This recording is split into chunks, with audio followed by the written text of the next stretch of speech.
Hello students, in this section we are going to discuss about the adjusting entries, the adjusted trial balance and financial statements, and finally we will be doing the closing entries. So let's start. So there are three types of adjusting entries: prepayments, accruals and estimates. And prepayments are two types, accruals are two types. Here prepayments, you can see that prepaid expenses, deferred revenues, and in accruals we have accrued liabilities, accrued receivables, and there is one estimates. Okay, let's discuss about prepayments. Prepayments means we are receiving cash or we are giving cash before our expense or revenue. Okay, and sometimes they are called deferrals, and they include prepaid expense and deferred revenues. Okay, now let's think about this timeline. See, if we pay for this 1 year, say for this 1 year, and we are paying on January, so we are paying on this point, okay, but we will be receiving benefits for the entire year. So you can see that there are 2 points here. Number one is there will be one entry when we are paying, and number two is there will be other entries, meaning these are the adjusting entry points. See that? Okay. So we'll be paying on January but spent over the years. Think that there is an example, paid 1200 insurance for the entire 1 year. So this 1200 is paid for entire 1 year. Okay. So now for every month, so it is 100 bucks. Okay. So there will be initial entry and then adjusting entries. Okay.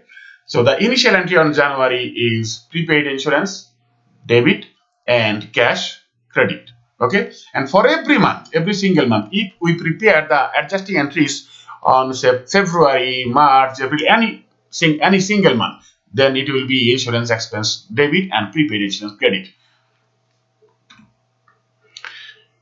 Let's have another example.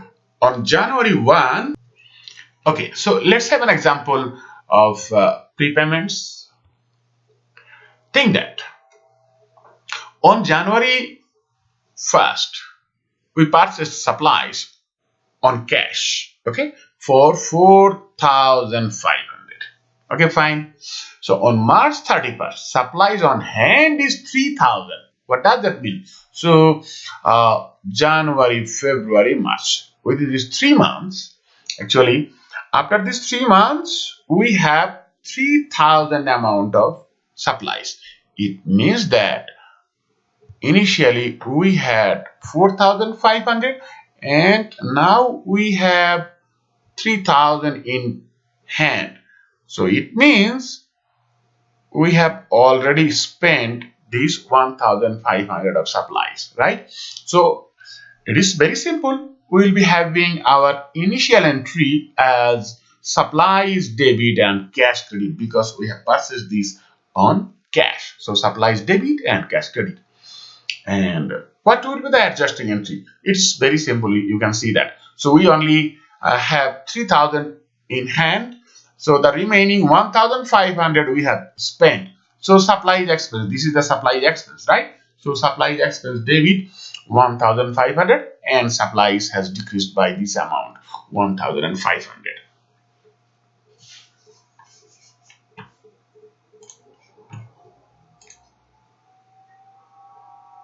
Another example, say on July 1, we paid rent of 6,000 for 6 months. So July, August, September, October, November, December. For this 6 months we paid. Okay. So the company prepares financial statement every 3 months. So July, August, September. So on September we will be having another adjusting entry. Okay.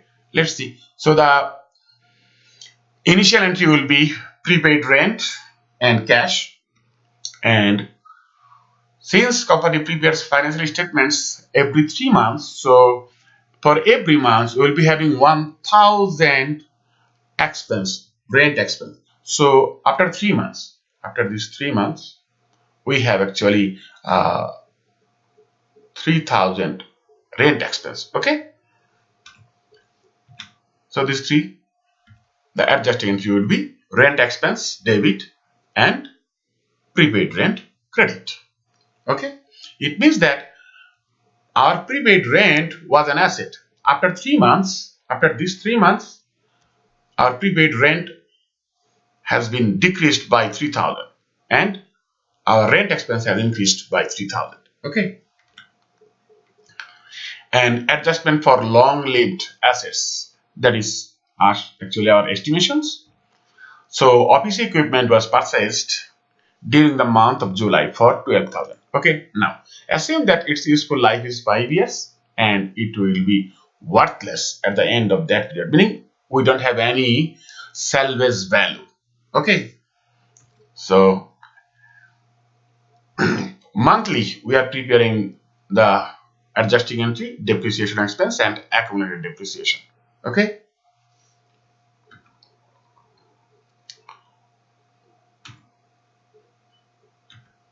so this is a quick quiz. Please pause the video and take the quiz. So deferred revenue, it means we receive the cash first. Okay, this is the present, and we will be providing goods or services in future. Okay, so at this point we will be receiving cash, and at this point we will be providing services or goods. Okay, so this is our present and this is future. This present, this is our initial entry, and this is our adjusting entry actually. Okay, and it is recorded as liability, and when earned it is recorded, meaning the revenue is recorded. So let's have an example. The Tire World received 1,000 and agreed to provide services on February 10. See, January 1 and February 10. So the points, think about the points. We receive money on January 1 and we provide services on February, right? So on January 1 we will be having the initial entry and February 10 will be our adjusting entry. So on January 1 the initial entry would be cash debit and unearned revenue credit. Some of the books are saying that this is deferred revenue. They are saying, they are calling this deferred revenue, but they are synonymously used, unearned revenue or deferred revenue. Okay, and the adjusting entry will be on February 10 when we provide service. So unearned revenue debit and service revenue credit.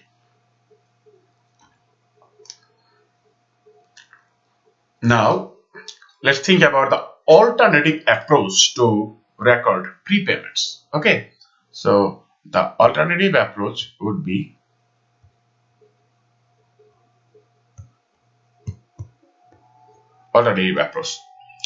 So actually the same end result can be achieved for prepayments by recording the external transaction directly into an expense or revenue account. In fact, many companies prefer this approach. For simplicity, bookkeeping instructions might require all cash payments for expenses to be debited to the appropriate expense accounts and all cash payments for revenues to be credited to the appropriate revenue accounts. In the adjusting entry, then the unexpired prepaid expense or deferred revenue as of the end of the period are recorded. Okay, let's have an example. For example, on say July 1. Okay, on July 1, a company provides $24,000 cash for 1 year's rent. 1 year's rent when they are paying July 1. So July to July, right? Okay. And this the entry in this case will be, there are two. So the initial entry will be, this is IE, initial entry. Okay, the initial entry on July 1. So July means 7/1. Okay, on 7/1 the initial entry will be rent expense. Okay.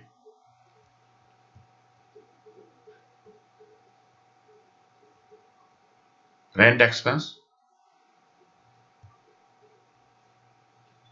24,000. Okay, and cash 24,000 credit.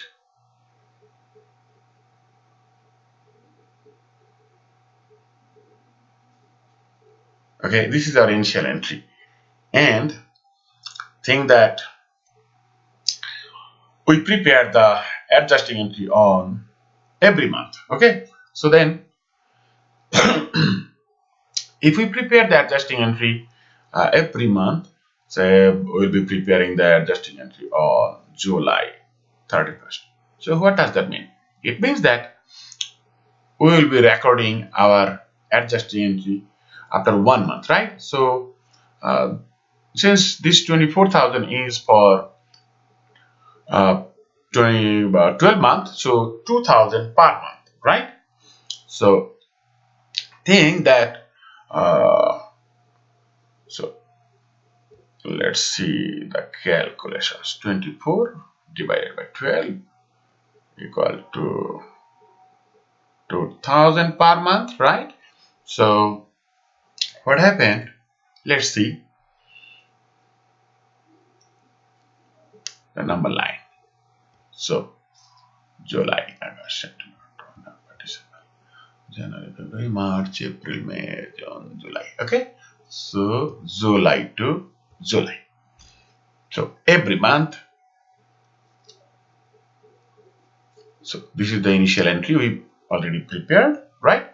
So 1 month passed. 1 month passed means, what does that mean? It means that we have actually rent expense, right?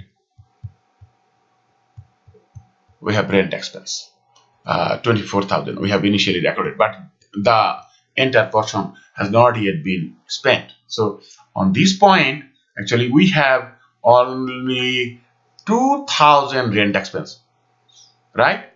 And now the remaining 22,000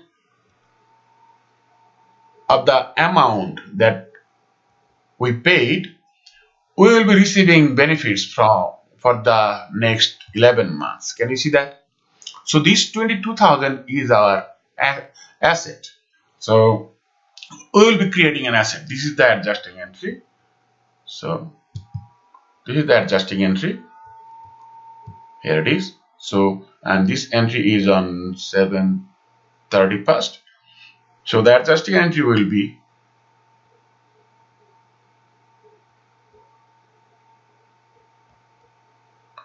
prepaid rent, and since this 24,000 was our rent expense and it is, the rent expense is overstated by 22,000, so we will be crediting rent expense. Okay,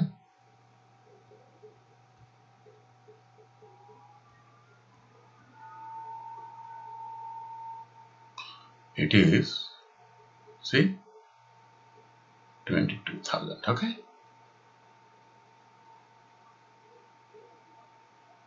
okay, so now this is our adjusting entry.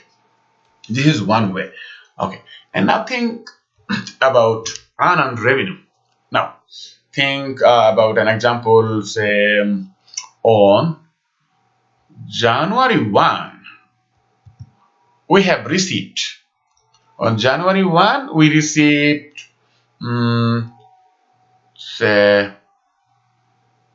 5,000 cash, and we have agreed that we will be providing services to a party to a customer for the next 5 months. So we have received 5,000 and this is for 5 months. Okay. So for every month 1,000. Okay. 1, 2, 3, 4, 5 up to this 1, 5. Okay. 1,000 for every month. And we have two entry on January 1, meaning 1, we will have the initial entry. We have received cash. So no, sorry. Oh yes, we have received cash. So it is 5,000 debit, and this is we are recording. Say it is rent revenue. It is rent.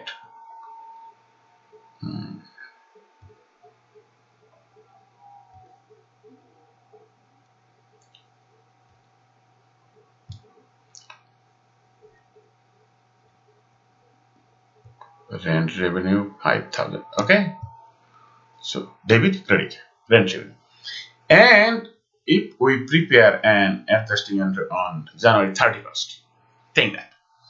So how we will be recording? Say on January 31st, what happened on this point? Think about a number line. So January, February, March, April. January, February, March, April, May. Okay. So 1, 5. So up to this point, we have already provided services for this month, right? So this is our rent revenue. So if this 1,000 is our rent revenue, what about this? These are not yet our rent revenue. So this is our liability, right? And this liability is unearned rent. Okay. So what we will be doing? We will be creating this unearned rent, a liability. Now this is the adjusting entry. We are going to prepare. So the adjusting entry will be, so up to this point we have earned. So this is our revenue, and for this 4 month, this is not our revenue actually. This is our unearned rent. So our rent revenue is overstated by 4,000. See that? So we will be debiting this rent revenue. So rent revenue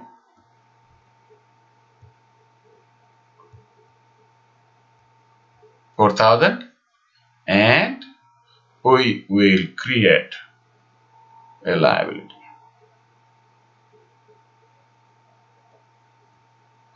Unearned rent, right? And this will be our liability. Okay, this is the adjusting entry. This is how we record the prepayments in alternative form. Okay.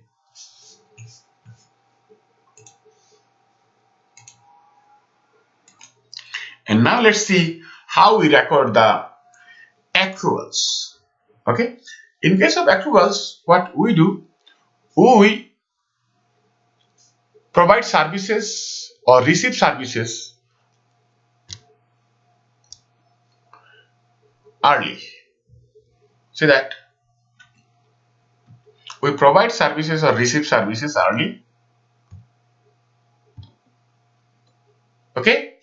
And this is the present situation, and we will be receiving cash or paying cash in future. So here just the opposite of the prepayments. So now here we will be providing services first or receiving services first, then we will pay or receive cash. So, meaning service first, cash next. This is the theme of this one. So let's have an example. On January 31st, workers have worked for the month of January. Fine. So see here, service first. Okay. But the company decided to pay in April. So total salary is 10,000. Okay. So now what we will do? The initial entry is salary is expense and salary is payable. See that? And when we will be paying, the adjusting entry would be salary is payable and cash, because we are paying. So that is why this payable will decrease. So that is why we will be making it debit, and we are paying, since we are paying in cash, so cash is credit. And accrued liabilities, interest payable. Think an example. So the unadjusted trial balance of Dress Light reflects the balance in the note payable account of 40,000. The company borrowed this amount on July 1. Okay, evidenced by 2 notes. So each requiring the payments of 10% interest. So this is the amount of interest per month. So interest expense and interest payable. Accrued receivables. Think that the Dress Right loaned another corporation 30,000. Okay, at the beginning of August, and the terms of the note called for the payment of principal 30,000 and interest at 8% in 3 months. Okay, so the initial entry would be note receivable and cash. And let's calculate the interest. The interest is 200 per month, right? So the adjusting entry would be interest receivable and interest revenue. Think about estimates. The third classification of adjusting entry, depreciation expense, requires an estimate of the expected useful life and expected residual value. Okay. And bad debt expense also requires estimate of amount of accounts receivable that will not be collected. Okay.